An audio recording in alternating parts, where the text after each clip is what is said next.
الحمدللہ والصلاة والسلام علی رسول اللہ اما بعد فاعوذ باللہ من الشیطان الرجیم بسم اللہ الرحمن الرحیم قد سمع اللہ قول التی تجادلک فی زوجها وتشتکی الی اللہ واللہ یسمع تحاورکما ان اللہ سمیع بصیر۔ قرآن حکیم کا 28واں پارہ 9 صورتوں پر مشتمل ہے اور ساری صورتیں مدنی ہیں۔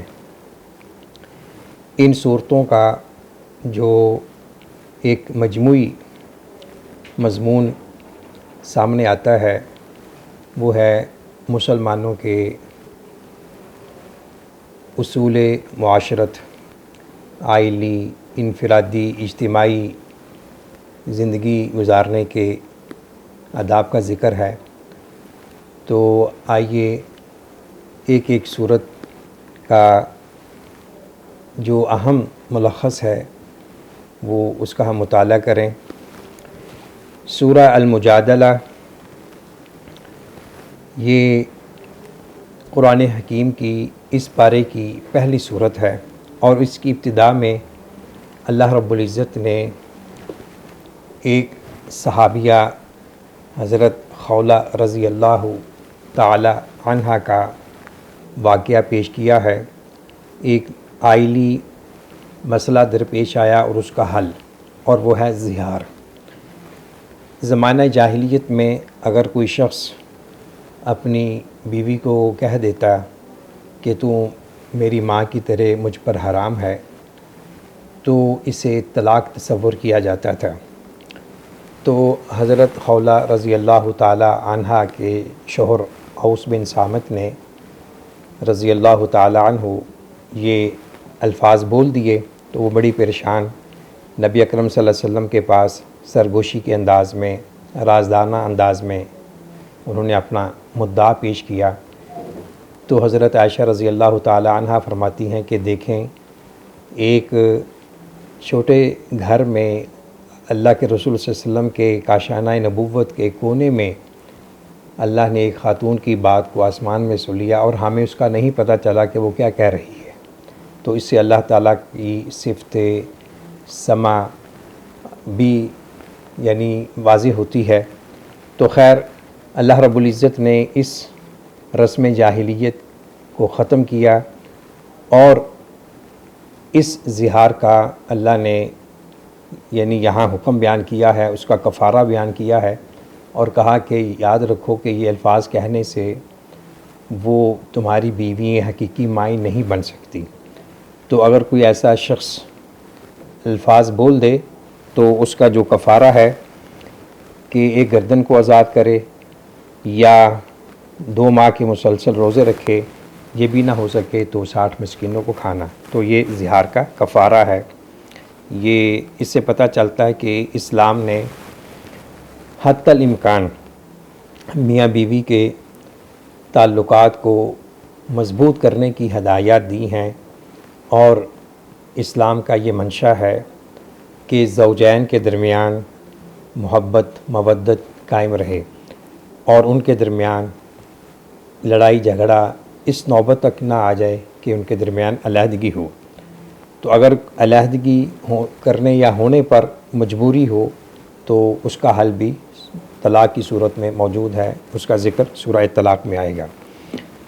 تو اسی سورہ کریمہ میں نجوہ سے منع کیا گیا ہے۔ منافقین مسلمانوں کے سامنے آپس میں کان جوڑ کر کانا پھوسی کرتے تھے، مسلمانوں کو ذہنی نفسیاتی طور پر اذیت دینے کے لیے، تو اللہ تعالیٰ نے اس رویے سے روکا ہے، اور یہ درس تمام اہل اسلام کے لیے بھی ہے۔ آج کل بھی بعض لوگ دوسروں کو اذیت دینے کے لیے، ان کے خلاف سازشیں کرنے کے لیے جو ایسی پلاننگ کرتے ہیں جو گناہ معصیت رسول پر مبنی ہو، تو اس کی مذمت کرنی چاہیے اور اس قسم کے سرگوشیوں میں شامل نہیں ہونا چاہیے۔ کچھ مجلس کے آداب کا ذکر ہے کہ آپ لوگ بیٹھے ہوں اور کوئی باہر سے کچھ افراد آ جائیں تو ان کے لیے وسعت پیدا کرنا یہ ایک شرعی اخلاقی ادب ہے۔ اس سے پہلے آیت نمبر 5 میں اللہ نے یہ حکم ارشاد فرمایا ہے کہ جو لوگ اللہ اس کے رسول کی مخالفت کرتے ہیں انہیں ذلیل کیا جائے گا۔ یہ اللہ رب العزت کا فیصلہ ہے، اور ہم دیکھتے ہیں کہ تاریخ میں بہت سی مثالیں ہیں، بالخصوص غزوہ بدر کی صورت میں، اور اسی طرح یہودیوں کی جو جلاوطنی ہوئی ہے مدینہ منورہ سے، وہ بھی اس بات کی عملی دلیل ہے۔ تو اس طرح منافقین کی یہود دوستی کا ذکر ہے۔ مدینہ میں جو منافقین جو بظاہر مسلمان ہو چکے تھے لیکن دل میں حسد بغض موجود تھا، تو وہ لوگ مسلمانوں کے مقابلے میں یہودیوں کے ساتھ دلی محبت کرتے تھے، تو اللہ نے ان کی یہاں مذمت کی ہے۔ تو ایمان اور اسلام کا یہ تقاضا ہے کہ کسی بھی مسلمان کا جو قلبی تعلق ہے، جو اس کی دلی ہمدردی ہے، وہ جہاں بھی ہے جیسے بھی ہے، وہ اسلام اور مسلمانوں کے ساتھ ہو۔ وہ اپنے ذاتی منفعت کے لیے، ذاتی مفاد کے لیے غیر مسلم کے ساتھ ایسے تعلقات قائم نہ کرے جس سے اسلام اور مسلمانوں کی دشمنی واضح ہوتی ہو۔ اور دشمنی اور دوستی کا معیار صرف اور صرف اللہ کی ذات اور نبی اکرم صلی اللہ علیہ وسلم کی محبت ہونی چاہیے۔ سورہ مجادلہ کا جو آخری پیراگراف ہے اسی پر مشتمل ہے۔ تو اصل میں جو ایمان اسلام ہے اس کی دلیل یہ ہے کہ انسان کے دل میں اللہ اور اس کے رسول صلی اللہ علیہ وسلم کی محبت کا عملی جذبہ کتنا ہے۔ تو جو لوگ اللہ اس کے رسول کی مخالفت کرتے ہیں اور اسے دین سے ہٹانے کی کوشش کرتے ہیں، تو ایسے لوگوں سے ایسا تعلق قائم نہ کیا جائے کہ جس سے ایمان اور اخلاق متاثر ہو۔ سورۃ الحشر ہے۔ یہود کے جو مدینہ منورہ میں 3 بڑے قبائل تھے، تاریخی طور پر ان کے واقعات بڑے ملتے ہیں، بنو قریظہ، بنو قینقاع اور بنو نذیر۔ تو یہ کسی وقت فلسطین سے آ کر یثرب میں آباد ہوئے تھے، اور اس کا پس منظر یہ تھا کہ انہوں نے اپنی مذہبی کتابوں میں یہ پڑھا ہوا تھا کہ اس وادی میں ایک نبی آخر الزماں کی آمد ہے۔ تو وہ اس نیت سے یہاں آئے تھے کہ وہ آئیں گے تو ہم ان سے مل کر ہم مزید مضبوط ہوں گے۔ تو انہیں یہ توقع تھی کہ وہ بنو اسحاق یہود میں سے ہوں گے، لیکن محمد بن عبداللہ صلی اللہ علیہ وسلم بنی اسماعیل کی لڑی سے پیدا ہوئے، تو وہ پھر حسد اور بغض میں انہوں نے آپ کی نبوت و رسالت کو ماننے سے انکار کر دیا۔ اور قرآن کریم نے بھی متعدد مقامات پر ان کا وجہ انکار حسد ان کا بتایا ہے۔ یہ نہیں کہ ان کو علم نہیں تھا، سب کچھ جاننے کے باوجود ان کی ہٹ دہرمی اور تکبر تھا جو انہیں حق قبول کرنے سے روک رہا تھا۔ تو بنو نذیر ایک جو یہودیوں کا قبیلہ تھا، ان کے ساتھ معاہدہ تھا امن و سلامتی کے ساتھ رہنے کا، لیکن انہوں نے ایک بار اللہ کے رسول صلی اللہ علیہ وسلم کو قتل کرنے کی سازش کی۔ تو احادیث اور سیرت کی کتابوں میں واقعہ موجود ہے۔ تو ان کی اس عہد شکنی کا انہیں سزا دینے کے لیے اللہ کے رسول صلی اللہ علیہ وسلم نے انہیں اللہ کے حکم پر مدینہ سے جلا وطن کر دیا۔ تو اس واقعہ کا ابتدائی آیات میں ذکر ہے۔ اس کے بعد جو بنو قریظہ تھے، بنو قینقاع تھے، وہ بھی حسب حالات مدینہ سے ان کو جلا وطنی اختیار کرنی پڑی، ان کی اپنی عہد شکنی کی وجہ سے۔ آیت نمبر 7 میں یہ چیز ہے کہ دولت چند امیر خاندانوں میں محصور نہیں ہونی چاہیے۔ معرکہ جہاد و قتال میں جو مال غنیمت ملتا ہے وہ مجاہدین کا حق ہوتا ہے۔ تو وہ مال یا علاقے جو بغیر لڑائی کے مسلمانوں کے تصرف میں آ جائیں، اسے مال فے کہا جاتا ہے۔ تو مالف ہے کہ مصارف کا بیان کیا ہے۔ اسی سیاق و سباق میں ایک معیشت اور اقتصادیات کا اصول بھی بتا دیا کہ یہ اسلام نہیں چاہتا کہ دولت چند مالدار گرہانوں میں رہے۔ جب تک دولت گردش میں نہیں آئے گی اور وہ احاطۂ ارتقاء سے باہر نہیں نکلے گی تو اس میں لوگوں کو فائدہ نہیں ہوگا۔ تو جس قدر دولت گردش میں ہو، سرکل میں رہے، اسی قدر اس کے بڑھنے کے چانسز زیادہ ہوتے ہیں۔ تو انویسٹمنٹ کے ذریعے، سرمایہ کاری کے ذریعے، صنعت سے، تجارت سے دوسرے لوگوں کو بھی فائدہ ملتا ہے۔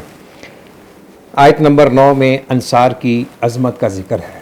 انصار تاریخ انسانیت کا وہ پاک باز طبقہ ہے جنہوں نے مہاجرین مکہ کو اپنے مالوں میں اور اپنی جائیدادوں میں شریک کیا، بلکہ یہاں تک واقعات ملتے ہیں کہ ایک صحابی نے یہ آفر کیا کہ میں اپنی ایک بیوی کو طلاق دیتا ہوں اگر آپ اس سے نکاح کر لیں، لیکن دوسری طرف سے صحابہ کرام کی یہ خودداری تھی اور ان کی عزت نفس تھی۔ انہوں نے ان کا شکریہ ادا کرتے ہوئے کہا کہ اللہ آپ کے مال و رزق میں برکت دے، آپ ہمیں بازار کا راستہ دکھلائیں۔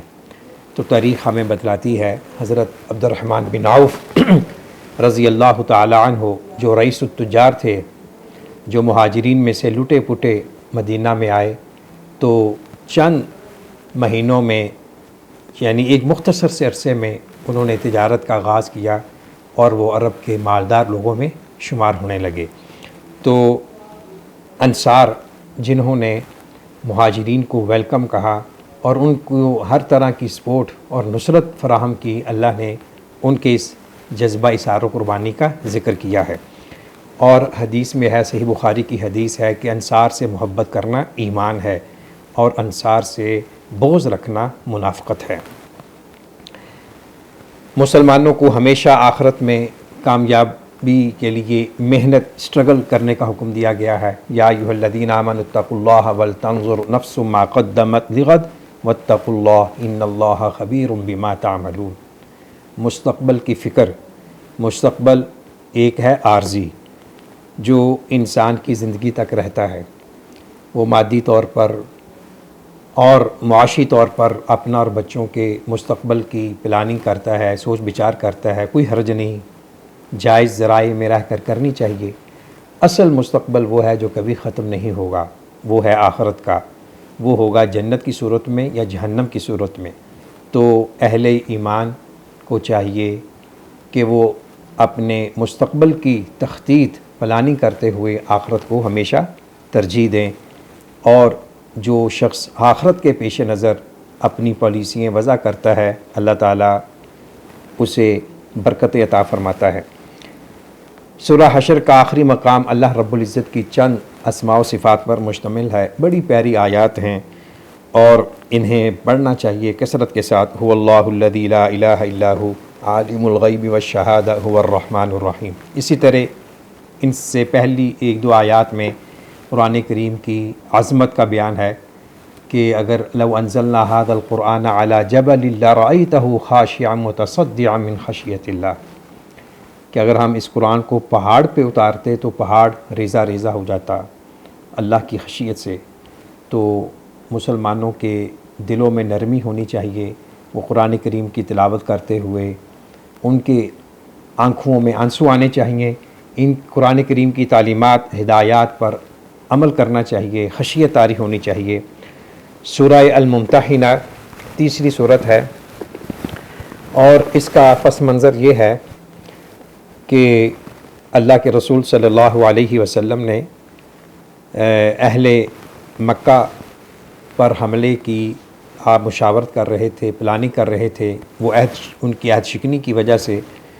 تو ایک صحابی حاتم بن ابی بلتع رضی اللہ تعالی عنہ جو بدری صحابی ہیں، انہوں نے یہ راز فاش کرنے کے لیے ایک خط بھیجا ایک خاتون کے ہاتھ۔ صحیح بخاری میں مفصل واقعہ ہے، تو جو کہ یعنی بہت سنگین ایک جرم اور گناہ تھا، تو لیکن اللہ کے رسول صلی اللہ علیہ وسلم نے ان کی صفائی سے آپ مطمئن ہوئے اور انہوں کا یہ مقصد تھا کہ وہاں میرے اہل و عیال ہیں تو اہل مکہ ان کے ساتھ حسن سلوک کریں گے، کوئی اور اسلام کو نقصان پہنچانا یا مسلمانوں کے ساتھ غداری کرنا، اللہ معاف کرے، ایسا جذبہ نہیں تھا۔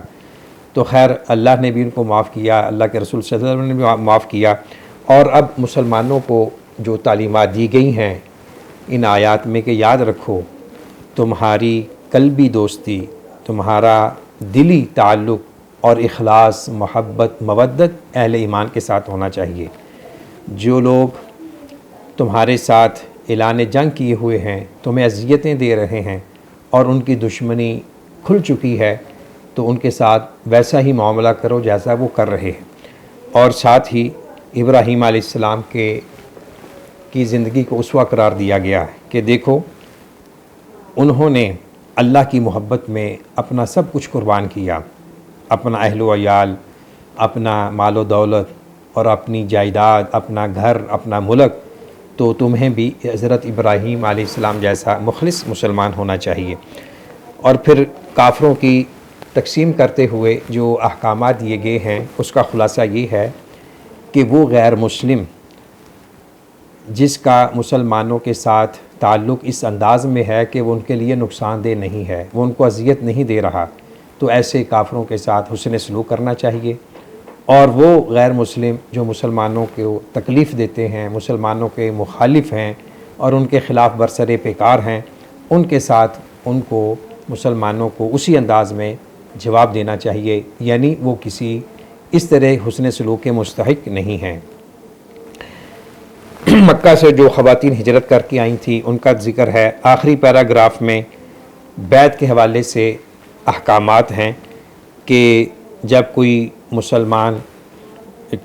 مسلمان یعنی بالغ ہو، شعوری طور پر اسلام میں آئے یا غیر مسلم دارہ اسلام میں آئے، تو انہیں ان باتوں کی تلقین کرنی چاہیے کہ وہ نماز کی پابندی کریں گے اور شرک نہیں کریں گے، کسی کو ناجائز قتل نہیں کریں گے، کسی پر بہتان نہیں لگائیں گے، اللہ اس کے رسول کی نافرمانی نہیں کریں گے۔ تو یہ آپ کہہ لیں کہ قبول اسلام کی اساسیات ہیں اور اس کے اصول ہیں۔ سورہ الصف کے شروع میں قول و فعل میں تضاد کو اللہ نے سخت ناپسند کیا ہے۔ یا ایھا الذین آمنوا لم تقولون ما لا تفعلون کبر مقتا عند اللہ ان تقولوا ما لا تفعلون۔ پھر یہودیوں اور عیسائیوں کی مثالیں دے کر مسلمانوں کو سمجھایا ہے کہ دیکھو تم بھی ان کی طرح نہیں ہونا، انہوں نے اللہ سے جو وعدے کیے تھے انہوں نے اس کا الٹ کیا تو وہ تباہی و بربادی کے مستحق ٹھہرے۔ اور اسلام میں اسلام غالب ہو کر رہے گا، اس حقیقت کا بیان ہے۔ منافقین اور دیگر قبائل عرب اسلام اور مسلمانوں کو مٹانے کے لیے متحد ہو چکے تھے اور ان کی خواہش کاوش ہوتی تھی کہ کس طرح اس اسلامی تحریک کو ختم کر دیا جائے۔ تو اللہ رب العزت نے فرمایا کہ یہ ایسا نہیں ہوگا، یہ اللہ کے نور کو اپنے منہوں کی پھونکوں سے نہیں بجھا سکتے، اور یہ جو دین ہے یہ غالب ہو کر رہے گا، یہ تمام ادیان پر غالب آئے گا، دلائل کی صورت میں، براہین کی صورت میں، اور جب تک مسلمان اس دین پر قائم دائم رہیں گے اللہ ان کو دوسرے اقوام پر بھی غلبہ دے گا۔ تاریخ اس بات پر شاہد ہے۔ ہمیشہ نفع دینے والی تجارت کا ذکر ہے، اور اس تجارت کے جو اہم اصول ہیں وہ ہے اللہ اس کے رسول پر ایمان، اللہ کی راہ میں مال اور جان سے جہاد کرنا، اور اس سے گناہ بھی مٹیں گے، جنت میں داخلہ ہوگا، اللہ رب العزت خوش ہوں گے۔ سورۃ الجمعہ اس کی ابتدا میں، اور یہ 3-4 صورتیں ہیں، سورہ الصف، سورہ الجمعہ، سورہ التغابن۔ ان صورتوں کے آغاز میں اللہ نے تسبیح کا ذکر کیا ہے۔ تسبیح ایک بہت ہی عمل نافع ہے، عمل صالح ہے، تو صبح و شام ہر وقت تسبیح کرنی چاہیے۔ تسبیح کے مختلف صیغے ہیں تو اس کی بڑی فضیلت بھی ہے۔ تو اللہ نے تسبیح کا ذکر کیا، اپنے تعارف کروایا، اور اپنے تعارف کے سیاق و سباق میں نبی اکرم صلی اللہ علیہ وسلم کی بعثت کا بھی ذکر کیا، اور آپ کے جو فرائض منصبی تھے اس کا ذکر کیا۔ در حقیقت آپ صلی اللہ علیہ وسلم کی بعثت حضرت ابراہیم خلیل اللہ علیہ السلام کی دعا کا نتیجہ ہے۔ اور حضرت عیسیٰ کی بشارت ہے۔ تو اللہ نے آپ کے فرائض منصبی بیان کرتے ہوئے فرمایا کہ آپ قرآن کریم کی آیات کی تلاوت کرتے ہیں، اپنے ساتھیوں شاگردوں کا تزکیہ نفس کرتے ہیں، ان کو کتاب و سنت کی تعلیم دیتے ہیں۔ یہود کی مثال پیش کی کہ ان کے پاس علم ہے لیکن عمل نہیں ہے۔ اللہ ہمیں ایسے انجام بد سے محفوظ رکھے۔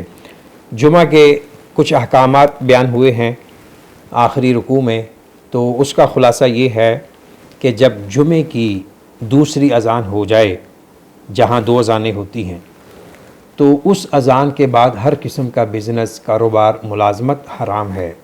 اس وقت ہر مسلمان کے لیے جو مکلف ہے اور جمعہ کی شروط پوری کر رہا ہے، اس پر ضروری ہے کہ وہ جمعہ کے لیے مسجد میں حاضر ہو۔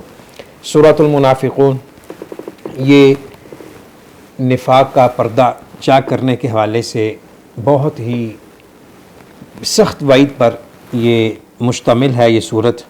اس کا پس منظر یہ ہے کہ عبداللہ بن ابی جو رأس المنافقین تھا، اس نے ایک غزوہ کے موقع پر مسلمانوں کے باہمی رنجش اور جھگڑے سے فائدہ اٹھاتے ہوئے اپنے ساتھیوں سے کہا کہ دیکھو، ہم کہتے تھے نا کہ تم ان بھوکے ننگے لوگوں کو پناہ دے کر مدینہ میں تم نے غلطی کی ہے، یہ آج ہمارا کھا کر ہمیں باتیں کر رہے ہیں۔ تو اللہ اور اس کے رسول صلی اللہ علیہ وسلم اور اسلام کے بارے میں اس نے یعنی بد زبانی کی، یاوہ گوئی کی، تو یہ بات آپ صلی اللہ علیہ وسلم تک پہنچ گئی۔ تو وہ پھر اس کو جب پتہ چلا کہ میری شکایت ہو گئی ہے، تو وہ بھاگا آیا کہ نہیں، ہم تو پکے سچے مسلمان ہیں، جیسا کہ منافقین کا وتیرہ ہوتا ہے۔ تو لیکن اللہ نے عبداللہ بن ابی کے اس دعوے کا جواب اس انداز میں دیا، اذا جاءك المنافقون قالوا نشهد انك لرسول الله والله يعلم انك لرسوله والله يشهد ان المنافقين لكاذب۔ اللہ گواہی دے رہا ہے کہ منافقین جھوٹے ہیں، یہ جو زبان سے کہہ رہا ہے یہ اس کے دل میں نہیں ہے۔ تو اللہ رب العزت نے منافقین کا یہاں پردہ چاک کیا۔ منافقت معاشرے کا ایسا سرطان ہے کہ جہاں بھی جب بھی یہ سرایت کر جائے تو وہاں خیر و برکت اٹھ جاتی ہے، اور وہاں پھر فتنے، فساد، جھگڑے ہوتے ہیں۔ نبی اکرم صلی اللہ علیہ وسلم جن چیزوں سے پناہ مانگتے تھے ان میں سے ایک یہ بھی ہے، اللہم طہر قلبی من النفاق، اے اللہ میرے دل کو منافقت سے پاک کر دے۔ تو ایک حقیقت کا ذکر اہل ایمان کو مخاطب کر کے اللہ نے کہا کہ یاد رکھو، تمہیں تمہارے اموال اور تمہاری اولادیں اللہ کی یاد سے غافل نہ کر دیں۔ سورہ التغابن جو اگلی صورت ہے، اس میں اولاد کو دشمن کہا گیا ہے، اہل و عیال کو۔ تو اور دوسری نصوص میں یہ ایک نعمت کے طور پر بھی ان کا ذکر آیا ہے۔ تو اس میں جو خلاصہ کلام یہ ہے کہ افراط و تفریط سے بچتے ہوئے اولاد کے ساتھ والدین کو محبت کرنی چاہیے، اور یہ محبت ایسی نہ ہو کہ جو انہیں دین اور اخلاق سے دور کر دے۔ اور اسی طرح اسی منافقون کے آخر میں موت سے پہلے صدقہ کرنے کی تمنا اس کا اظہار ہے کہ جب کسی کو موت آتی ہے تو وہ یعنی موت سے پہلے خرچ کرنے کا حکم دیا گیا ہے، کہیں ایسا نہ ہو کہ موت آ جائے تو پھر انسان کہے کہ مجھے مہلت دے، کہ مجھے صدقہ کرنے کی مہلت ملے، لیکن اس وقت مہلت نہیں ملے گی۔ یہاں اس نے یہ نہیں کہا کہ مجھے مہلت ملے، میں نماز پڑھوں، روزہ رکھوں، حج کروں، کہا صدقہ کروں۔ تو اس سے علماء نے استدلال کیا ہے کہ صدقے کی بڑی اہمیت ہے، بالخصوص یوم محشر یہ بڑا کام آئے گا۔ سورہ التغابن، اس کے شروع میں اللہ رب العزت نے کائنات کی تخلیق کا ذکر فرمایا ہے کہ اسے ہم نے عبث فضول پیدا نہیں کیا، غور و فکر کی دعوت دی ہے، اور اسی طرح مسلمانوں کو صبر کی تلقین کی ہے، اور اولاد اور اہل و عیال سے محبت کو بیلنس میں لانے کی تلقین ہے۔ سورہ الطلاق، تو طلاق ایک حل ہے جب میاں بیوی کے درمیان لڑائی جھگڑا اختلاف اس حد تک پہنچ جائے کہ مفاہمت اور مصالحت نہ ہو سکتی ہو، تو جو علیحدگی کا ایک طریقہ ہے، شریعت میں اسے طلاق کے نام سے تعبیر کیا گیا ہے، اس کے یہاں آداب بیان ہوئے ہیں۔ افسوس یہ ہے کہ کہ روز بروز مسلمان معاشروں میں طلاق کی ریشو بڑھتی جا رہی ہے، اس کے مختلف اسباب وجوہات ہیں۔ ان میں سے جو اہم ہے دین سے دوری ہے، اور زوجین کو ایک دوسرے کے حقوق و فرائض کا ادراک نہیں ہوتا۔ تو ضرورت اس بات کی ہے کہ شادی سے پہلے زوجین کی اس انداز میں ٹریننگ ہو کہ وہ شادی کے جو مسائل ہیں، احکام ہیں، اسے سمجھ سکیں۔ ایک دوسرے کے حقوق و فرائض سے جتنا علم ہوگا اسی قدر یہ زندگی کی گاڑی رواں دواں رہے گی، اور جس قدر اسلامی قوانین سے، اسلامی آداب سے دوری ہوگی، اسی قدر گھروں میں ناچاکی پیدا ہوگی، خلفشار پیدا ہوگا، اور شیطان سب سے زیادہ جس عمل پہ خوش ہوتا ہے زوجین میں علیحدگی کرانے میں وہ خوش ہوتا ہے۔ تو یہاں چند مسائل کا ذکر ہے۔ آخری صورت ہے سورہ التحریم، تو اس میں اس واقعہ کی طرف اشارہ ہے کہ اللہ کے رسول صلی اللہ علیہ وسلم نے بعض وجوہات کی بنا پر اپنے اوپر شہد کو حرام قرار دے لیا۔ تو اللہ رب العزت کو یہ بات پسند نہ آئی، کیونکہ آپ کے اس عمل سے ہو سکتا تھا کہ مسلمان بھی اس طرح کے کوئی کام کر گزرتے اور اپنے اوپر شہد کو حرام کر دیتے۔ تو اللہ تعالیٰ نے اس واقعہ کے تناظر میں ان آیات کو نازل کیا، اور اللہ کے رسول صلی اللہ علیہ وسلم کو مخاطب کرتے ہوئے کہا، یا ایھا النبی لما تحرم ما احل اللہ لک، اے نبی جو اللہ نے آپ کے لیے حلال کیا ہے آپ اسے حرام کیوں کر رہے ہیں؟ پھر آپ کے ازواج مطہرات کی چند صفات کا تذکرہ ہے، اور آیت نمبر 6 ہم سب کے لیے دعوت فکر و عمل ہے، بالخصوص بچوں کی تربیت کے حوالے سے، یا ایھا الذین آمنوا قوا انفسکم واہلیکم نارا وقودھا الناس والحجارہ، کہ اپنے آپ کو اور اپنے اہل و عیال کو جہنم سے بچاؤ، ان کو اسلامی تربیت دیں اور ان کو اللہ کے ساتھ جوڑیں، اللہ کے رسول صلی اللہ علیہ وسلم کی محبت ان کے دلوں میں جاگزین کریں۔ توبہ نصوح کا ذکر ہے اور اس کے فوائد کا ذکر ہے۔